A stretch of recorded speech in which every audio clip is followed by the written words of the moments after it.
So, what I heard was clean setup and clean feedback. Could you tell a little bit more about this clean feedback? Yeah, well, if you think that the opposite of using clean or systemic modelling is drama. So drama is where we work with assumptions, we work on conflict, we have hidden agendas. So if you want to go away from that, the first thing we need to do is to find out what we'd like to have happen. So that's where we use clean setup. So we'd like this project or our relationship or this meeting to be like what? We'd like to be like what? What do we need from each other? That's your clean setup. And it gives us shared expectations. It gives us a psychological contract. So not just about our tasks, but how we'd like to be and what support we want from each other. So that's your clean setup. And then clean feedback, to me, seems so simple. But when you watch it not being used, it's extraordinary.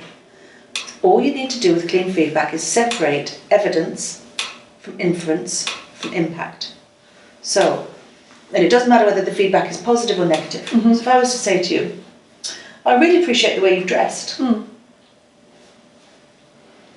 It's feedback. Yeah, I mean, I don't know what you actually like and what you don't. Yeah, or even if it's that important to me. Oh yeah. So, I'd say, one of the things that if I was going to clean it, separate it into evidence, inference and impact, I'd say, one of the things that I'm noticing is there's an asymmetric line on your top, and that your outfit, the colours all align. And what I infer from that is that you take time and trouble to dress yourself in a way that makes a whole impact. The impact on me is I actually feel quite taken care of that you've put that time and attention to come into our interview. So it takes a bit of feedback and it just enriches it. So, for example, in business, if you're being clean, I can't say, you're really negative in that meeting. I can say, should I tell you what I'm noticing? And the first thing, if you just notice what I have to say, should I tell you what I'm noticing? You have to have paid attention before you give somebody feedback. If it's clean feedback, you can't give feedback from your own feelings. You have to have paid attention so that you can give it to them in this evidence, inference, impact form. So I could say, should I tell you what I'm noticing? When Vladimir said this, you said, oh, that won't work. When Sabina said this, you said, that won't work because of this. And when Sveta said, oh, what about trying this idea? You said, oh, we've tried that idea in the past. I said, now, that's 3 times they've made a suggestion and you've said, no, that won't work. And I'm just wondering what's happening. So, for example, in a meeting, let's say that I'm thinking, oh, gosh, she's being really negative. In clean feedback, you're not allowed to just go from your feelings, oh, she's being negative. You have to observe patterns. To separate out into evidence, inference and impact, I have to be observant. So I have to notice I'm having a feeling. I want to give her feedback, but I have to wait and notice, what's she actually doing? What am I actually seeing and hearing? I say, okay, he made this suggestion, she says that won't work. You made this suggestion, she says, no, we couldn't get the team to do that, they won't buy that. She said this suggestion, and you've said, no, we tried that last year, it won't work. Now I'm ready, now I can give feedback. I can say, shall I tell you what I'm noticing? Something that's not working so well for me is, he said this, you said that. She said this, you said that. She said this, you said that. That's the evidence. And it has to be incontrovertible. It's not to be argued with, it's just what happened. I say, when I see that, what I'm inferring is that it doesn't matter what we say, that whatever comes back you'll be negative about. And the impact on me is I have lost interest in this meeting. What I'd like to have happen, because you're not allowed to just give negative feedback without the... So what I'd like to have happen is, when he says this and you think that won't work, I'd like you to tell us what you would like to have happen instead.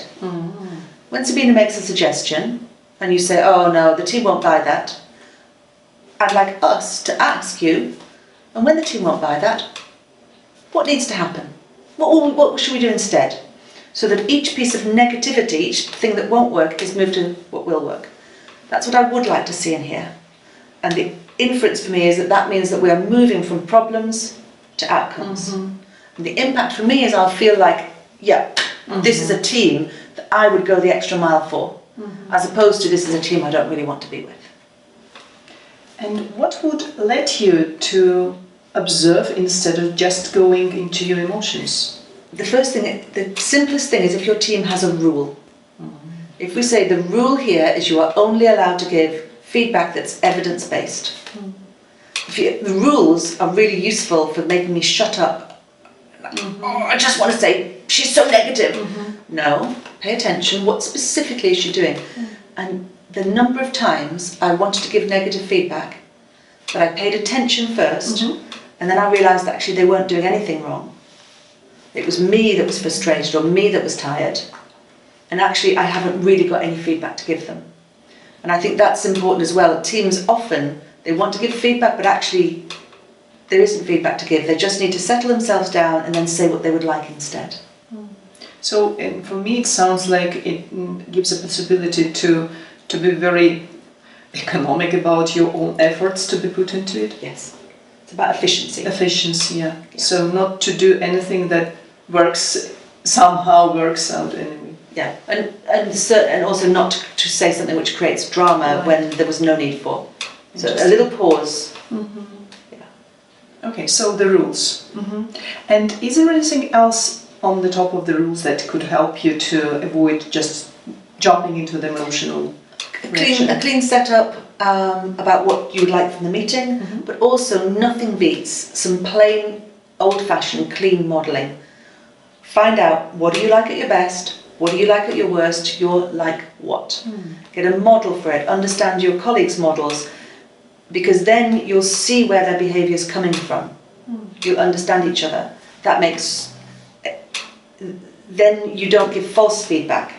I don't give you feedback that you talk too fast, when actually we've realised that when you're excited you talk fast, Right. and when I'm excited I like to slow down. Right. If we know those things, we don't have to keep giving each other feedback. Right. We just acknowledge the diversity. Yeah. So old-fashioned modelling first, clean setup for your meeting, and then clean feedback to really unpack anything that's going on that's not working for you. So what I'm hearing is that we could observe not only on the behavioral level, but after modeling, we could understand what are the values and beliefs that place under that. So we could see the whole iceberg which is in there. Yeah. Yeah. Interesting. Thank you.